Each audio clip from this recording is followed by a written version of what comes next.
Você sabe as diferenças do filme com o livro sobre a Guerra de Gondor contra o exército de Sauron? Porque sai um exército de Minas Morgul e outro de Mordor. Qual trajeto eles percorreram e qual estratégia usaram para atacar Gondor? Você sabia que o exército dos mortos não foi até Minas Tirith ajudar na batalha? E você sabe o porquê eles foram amaldiçoados por Isildur? Você vai saber a quantidade de soldados de ambos os lados que lutaram na guerra, como eles se organizaram, como foi a defesa e estratégia do exército inimigo e também de Gondor. Você vai entender como foram as reviravoltas, de onde vieram tantos soldados e muitos outros detalhes que você ou não entendeu ou não percebeu. Vem comigo nesse vídeo e entenda tudo sobre a maior batalha da Guerra do Anel.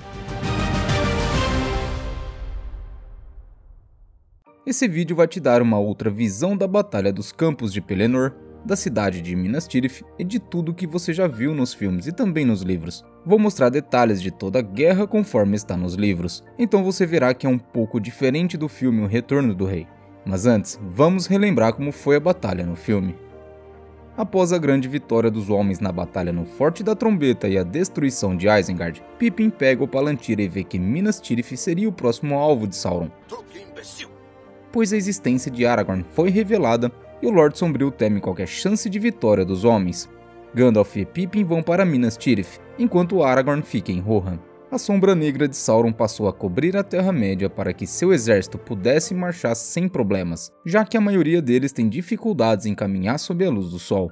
O exército de Minas Morgul, liderados pelo Rei Bruxo, começam a marchar para Osgiliath. Nas ruínas daquela cidade ainda permanecia uma tropa de Gondor, comandada por Faramir.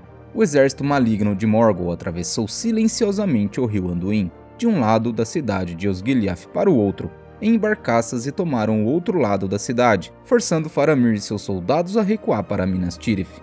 Pippin, a pedido de Gandalf, acende os faróis da cidade e Rohan decide ir ao auxílio deles. Osgiliath está sitiada pelos orcs. Denethor, em sua loucura, envia seu filho e alguns soldados para recuperar Osgiliath. Porém são todos mortos, menos Faramir, que eles enviam de volta quase morto. Elrond chega até o acampamento de Rohan, entrega a espada Andúril a Aragorn. Andúril, a chama do ocidente, forjada dos fragmentos de Narsil. E o avisa sobre o exército dos mortos. Então ele decide ir até a Senda dos Mortos solicitar que o antigo juramento feito a Isildur seja cumprido. Ele consegue o apoio e ataca os corsários de Umbar que navegam rumo a Minas Tirith. Enquanto isso, na cidade o cerco está completo. Os orcs estão instalando catapultas e torres de cerco. Os Nazgûl estão atacando e o arite gigante Grond destrói o grande portão. E agora, a cidade foi invadida pelo inimigo. Rohan chega à batalha e uma luta épica é travada, mas quando parece que tudo está indo bem para os Rohirrim, chegam os Haradrim montados em enormes olifantes, e agora parece que tudo está perdido novamente. Felden é morto, Elwyn vence o Rei Bruxo e enfim chega Aragorn, Legolas, Gimli e o exército de mortos para ajudar na batalha. Assim, facilmente o exército de Sauron é derrotado e essa terrível batalha chega ao fim. Agora, vamos ver como foi essa batalha nos livros. E já falando em livros, vou deixar link de todos eles na descrição desse vídeo para que você possa comprar aquele exemplar que está faltando, ou para comprar os livros e iniciar sua leitura desse incrível universo criado por Tolkien. Por isso vai lá conferir. Para que você entenda da melhor forma possível, vou dividir os eventos da batalha em 3 partes. Primeiro vou falar sobre todos que foram para a batalha, tanto do lado de Gondor quanto do exército de Sauron, depois sobre o cerco a Minas Tirith, e por último a batalha propriamente dita. Mas primeiro precisamos entender como era a região de Gondor. Minas Tirith significa Torre da Guarda. Era a cidade em que ficava o rei de Gondor, embora naquela época era governada por regentes. Regente. O governo de Gondor é meu! A cidade tinha uma arquitetura quase circular, a qual 2 elementos quebravam essa simetria, um estreito que unia a cidade à montanha e o extraordinário bastão de pedra que compunha a cidade. Ela tem 7 níveis e 7 enormes muralhas, sendo a primeira feita para ser um baluarte, ou seja, feita para ser usada como defesa da cidade, e seu nome é Ulfran.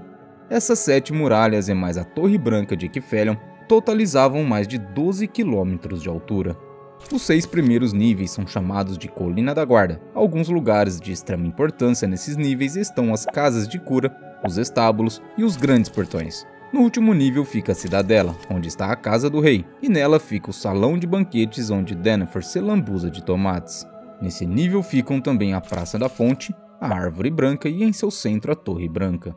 Saindo da cidade, temos a Hammasekor, uma grande muralha que cerca toda a região da cidade de Minas Tirith. Nela existem 3 passagens que servem como entrada e saída: o Portão Norte, o Fortes do Passadiço ao leste e ao sul, Harlond, o Porto de Minas Tirith. Entre a muralha e a cidade fica Pelennor, a terra cercada. Além de Hammasekor, mais ao leste, temos Osgiliath, a antiga capital de Gondor, e era de extrema importância estratégica para atravessar o rio Anduin, pois havia nela uma grande ponte sobre o rio. A cidade era construída em ambos os lados do rio, e a ponte as ligava. Mais ao leste fica Minas Morgul, antiga Minas Ithil, cidade que também pertencia a Gondor, porém foi tomada em uma batalha contra os Nazgûl, e por isso se tornou Minas Morgul. Nessa pequena ilha no rio Anduin, ao norte de Minas Tirith, fica Cair Andros, um dos principais locais usados para cruzar o rio, junto com Osgiliath ao sul. Como as partes do norte do rio eram pântanos quase intransponíveis, e o sul do rio tornou-se muito largo para atravessar com segurança, esses 2 locais, Cair Andros e Osgiliath, eram essenciais para a travessia do rio, e isso fez desses locais muito críticos para Gondor e Mordor durante a guerra. Mais ao norte fica o Portão Negro, a entrada principal a Mordor. O rio Anduin separa essas 2 regiões, e ele deságua no mar. A oeste de Minas Tirith fica Edoras, capital de Rohan. Agora, vamos ver os eventos que antecedem a batalha. Mas antes, deixa um like para esse vídeo. Depois de tanta informação, tenho certeza que ele merece seu reconhecimento. Se inscreva no canal, ative as notificações para não perder os próximos vídeos. Inclusive, o próximo será sobre a última batalha no Portão Negro em Mordor. E se você não viu o vídeo sobre a batalha no Forte da Trombeta, a derrota de Saruman e a destruição de sua fortaleza, vou deixar um link na descrição para você conferir assim que esse vídeo aqui acabar. Muito bem, assim que Rohan venceu Saruman, Aragorn, através do Palantir, se mostrou a Sauron e revelou que ele era o verdadeiro herdeiro de Isildur, e mostrou a ele sua espada Andúril, a reforjada espada Narsil que cortou o dedo de Sauron. Foi assim que Sauron decidiu agir rapidamente, pois ele teve medo e a dúvida o fez agir, antes mesmo de todo seu exército estar completo. Então ele lançou uma terrível sombra sobre a Terra-média e a deixou escura e enviou sua hoste maligna para Minas Tirith. Porém, Aragorn conseguiu ver isso no Palantir com antecedência, e decidiu ir até as Sendas dos Mortos, conseguir apoio do Rei dos Mortos e seu exército. Se você não entendeu por que o exército dos mortos foram amaldiçoados, no tempo de Isildur, ainda na Segunda Era da Terra-média, quando fundaram Gondor, uma pedra negra trazida de Númenor por Isildur foi colocada em Erech, e sobre ela o Rei das Montanhas jurou fidelidade a ele. Quando Sauron retornou e ficou poderoso, Isildur convocou os homens das montanhas para que cumprissem seu juramento, mas eles não cumpriram, pois haviam adorado a Sauron durante os anos escuros. Por esse motivo, Isildur lançou sobre eles uma maldição, dizendo que aquele seria o último rei e que só descansariam quando o juramento fosse cumprido.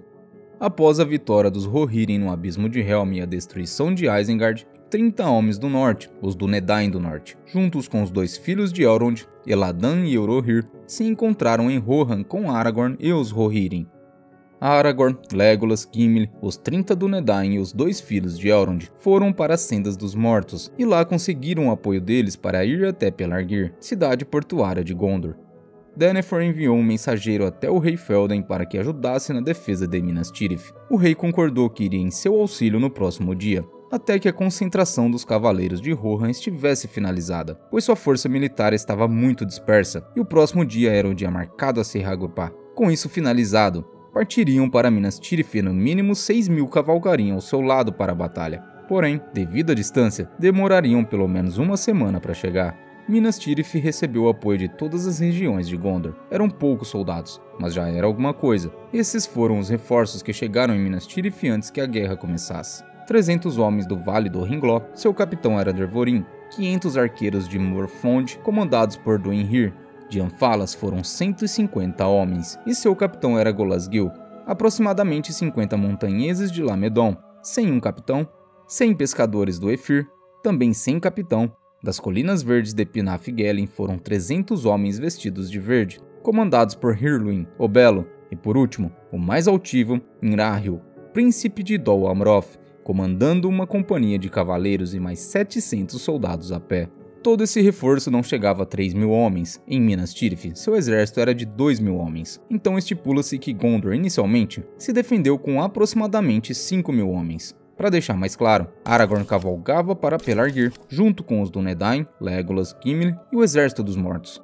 Praticamente todo o sul de Gondor enviou reforço para ajudar na defesa de Minas Tirith. Os Rohirrim cavalgavam com 6.000 cavaleiros para ajudar Gondor. Por outro lado, temos o exército de Sauron, composto por no mínimo 45.000 soldados do mal. Uma parte de seu exército estava concentrado em Mordor e outra parte em Morgul. Partiram de Mordor aproximadamente 10.000 criaturas malignas, 10.000 Haradrim, homens da região de Harad, e 7.000 Lestenses, homens de Hum e Kand. Já o exército de Morgul era de no mínimo 10.000 criaturas malignas e 8.000 Haradrim. Nessa hoste também estavam os 9 espectros do Anel. Agora vamos para o cerco a Minas Tirith, isso é, da derrota de Faramir e seus homens de Osgiliath Ocidental, à derrota no forte da Grande Muralha Pelennor à deriva do exército inimigo. Osgiliath era uma cidade em ruínas, inclusive sua ponte, e o leste da cidade tinha sido tomada pelo exército de Sauron em junho de 3018 da Terceira Era, e o lado oeste ainda resistia. Em março do ano de 3019, os trabalhadores de Sauron construíram em segredo muitas barcaças para atravessar o rio Anduin, em Osgiliath. E no dia 12 de março, o exército vindo de Morgul se juntou às margens do rio. Enquanto isso, o exército de Mordor marchava rumo a Minas Tirith, porém os Haradrim se separaram em Cair-Andros, onde tomaram a ilha no dia 10 de março e atravessaram o rio por lá, com o objetivo de atingir o outro forte da Grande Muralha. Então uma parte atravessou e outra foi ao encontro do exército de Morgul. E lá também permaneceu uma tropa reserva para qualquer eventualidade. Diferente dos filmes em que Denethor envia seu filho para recuperar Osgiliath, o que na verdade o estava enviando à morte, nos livros, ele envia Faramir para defender o oeste daquela cidade, pois o inimigo ainda não tinha atravessado o rio, e assim, atrasaria seu exército com o objetivo de que desse tempo para chegar mais reforços. Essa foi uma estratégia feita por Denethor, apesar de todos serem contra, inclusive Faramir, pois o regente achava que o inimigo perderia muitos soldados ao tentar atravessar o rio, já que seria ali que a maior parte desse exército se reuniria. Mesmo que Cair-Andros fosse invadida e a usassem como travessia, ele não entregaria Osgiliath de bandeja. Faramir e uma companhia foram para Osgiliath Ocidental tentar defender a cidade e atrasar o inimigo. A defesa de Osgiliath, comandada por Faramir, sofreu graves perdas e se retirou para os fortes em Hamazekor, e lá eles resistiram lutando por um dia. Porém, não foi possível enfrentar o poderoso exército de Morgul, que tomou o forte e abriu fendas na Grande Muralha. Tiveram então que recuar, e durante a retirada, a menos de 400 metros dos portões da cidade, os Nazgûl vieram sobrevoando em suas bestas aladas e trouxeram desordem aos homens e cavalos. A retirada se transformou numa debandada. Os homens se dispersaram, fugindo alucinados, feito malucos, para todos os lados, gritando de medo e tombando no chão. Lembrando que os Nazgûl tinham a habilidade de aterrorizar tanto os homens quanto os cavalos. Nesse momento, a trombeta da cidadela soou a mando de Denethor, pois ele havia deixado todos os cavaleiros à espera de Faramir e seus homens, e dentre eles estava Gandalf e os cavaleiros de Dol Amroth, comandados por seu príncipe Imrahil. Assim eles partiram com rapidez e grande fúria. Os Nazgûl fugiram e o exército maligno ficou abalado e se contiveram. Um sinal novamente foi dado por Denethor para que os cavaleiros retornassem, e assim eles fizeram, salvando os refugiados. Durante a fuga, Faramir foi alvejado por uma flecha enquanto lutava contra um campeão de Harad e foi socorrido a tempo, antes que sofresse um golpe final de seu oponente. Até esse momento, quem estava coordenando toda a defesa, pedindo ajuda a outros povos e a toda a região de Gondor, era Denethor. Porém, com a derrota de Faramir em defender Osgiliath e depois o forte da Grande Muralha, tudo mudou. Ele simplesmente abandonou o comando da batalha. Abandonem seus postos! Protejam suas vidas! E Gandalf passou a liderar a defesa da cidade. Preparem-se para lutar! O exército vindo de Mordor e o de Morgul, tanto os que vieram por Osgiliath quanto os que vieram por Cair-Andros entraram nos campos de Pelennor, e conforme as horas iam passando, os orcs iam cavando trincheiras para se defender das flechas que poderiam vir da muralha, e também para instalar as catapultas e as torres de cerco. O cerco continuou e o Rei Bruxo mandou trazer o arite gigante Grond. Após 3 pancadas no portão, ele foi destruído. Com isso, a cidade pôde ser invadida. E assim acabou o cerco e começou a batalha por Minas Tirith. O portão foi destruído no amanhecer do dia 14. Assim que isso aconteceu, Gandalf ficou cara a cara com o Rei Bruxo, que ergueu sua espada cuja lâmina escorriam chamas.